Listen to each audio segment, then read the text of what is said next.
জীবনে হাজারো ব্যস্ততার মাঝে একটু থেমে আপনি কি কখনো উপভোগ করেছেন প্রকৃতির এই অপূর্ব হাসি? আসসালামু আলাইকুম, আমি শরীফ কায়কোবাদ। আজকে আমি চলে এসেছি প্রকৃতির রাজ্যে। প্রকৃতির কিছু দৃশ্য আছে যা চোখে দেখা যায়, আর কিছু দৃশ্য আছে যা হৃদয়ে অনুভব করা যায়। আজ আমি চলে এসেছি এমন এক প্রান্তরে যেখানে দিগন্ত জুড়ে ফুটে আছে রোদ্দুরের হাসি। এ যেন মাটির বুকে সূর্যের অসংখ্য প্রতিচ্ছবি।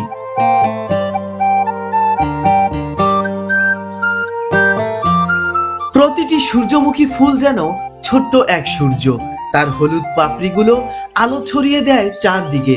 মাঝখানের গাঢ় বর্ণ যেন জীবনের গভীরতা, আর চারপাশের উজ্জ্বলতা যেন আশার বিস্তার।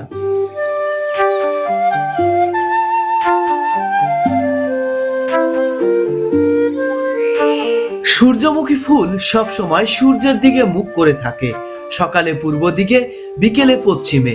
সূর্যের পথ অনুসরণ করাই যেন তার স্বভাব। এই বৈশিষ্ট্যকে বলা হয় হেলিওট্রপিজম, যেখানে একটি ফুল সূর্যের সাথে তাল মিলিয়ে নিজের দিক পরিবর্তন করে।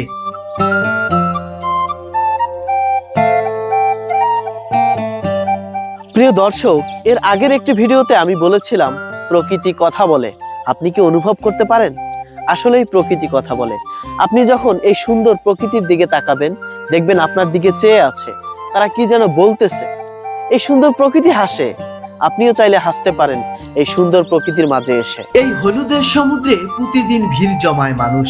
কেউ আসে ছবি তুলতে, কেউ আসে একটু শান্তি খুঁজতে, আর কেউ আসে শুধু রঙের ভেতরে নিজেকে হারিয়ে ফেলতে।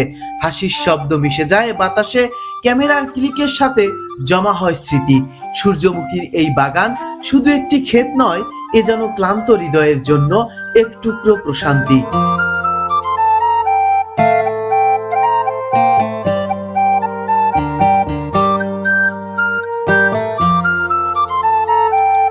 সূর্যমুখী ফুল আমাদের শেখায় অন্ধকার যত গভীরই হোক, আলোর দিকে মুখ রাখতে হবে।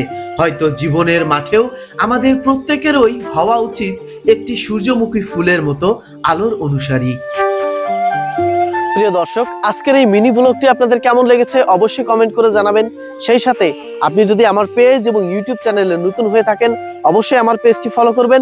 সেই সাথে ইউটিউব চ্যানেলটি সাবস্ক্রাইব করতে ভুলবেন না। দেখা হবে আবারও নতুন কোনো ভিডিওতে। ততক্ষণ পর্যন্ত ভালো থাকবেন। আল্লাহ হাফেজ।